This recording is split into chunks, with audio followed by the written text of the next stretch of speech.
before I get into this creepypasta, that's probably by far the most creepiest out of all three.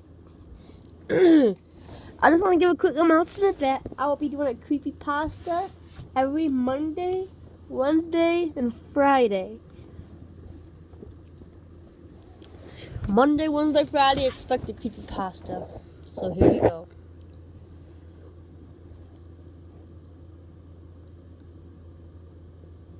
So it's late July in the summer. I have a few friends, mainly George, and we all relate to each other, and we all love baseball. So there's 8 of us. 6 of us are on the same national baseball team in 50-70 league, and the other 2 other people. But all of us love to play pickup baseball. So we have a field. Just our team, us, our 8 field. All 8 of us is field. And it's really not that open to a lot of people. The only because it's off a dead end dirt road where there's the only thing outlying it is woods. So if you would have hit it into the woods, you're kind of screwed. So one night, we were playing pickup baseball, and it was getting late. And so we live in the country, and we have most often parents. Like, if you live in the country, some parents are unaware of letting you go out unsupervised. Or at least that's how it was for us.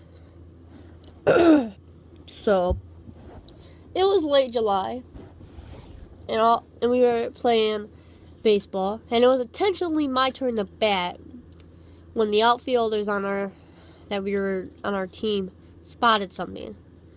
There were 6 men walking, and then they sat down on a nearby bench. They didn't seem like a gang, but they didn't seem like the men you would want to run into at a dirty alley. We were all 11 or 12 years old at the time. When I think back at it, I don't know why I made a decision that I made at the current situation that I was currently in. Anyways, let's get back to the story. So, it was intentionally my turn to bat when the outfielder spotted some 6 men in a gang. Now, I wouldn't say it was a gang, but it was more like you definitely didn't want to run into these people in a dark alley. So we decided all to pack up because it was getting late.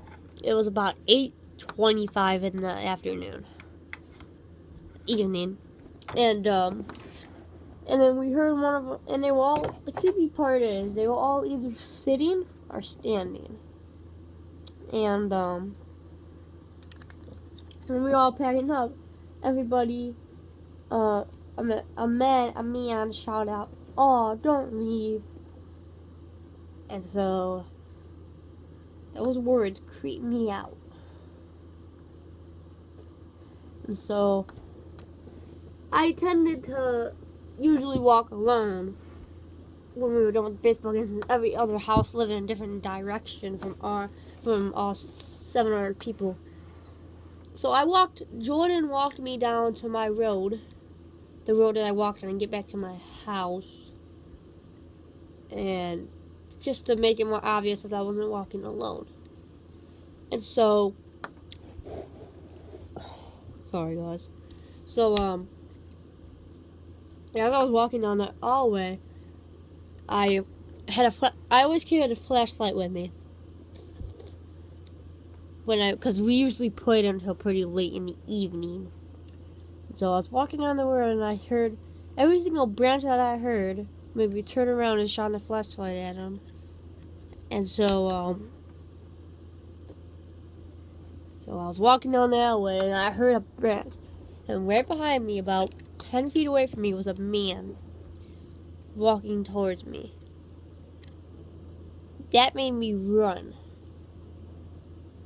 I started speed walking. And so I didn't know why I did this, but I didn't really pay much attention to it. So when I heard another one, he was full on running towards me.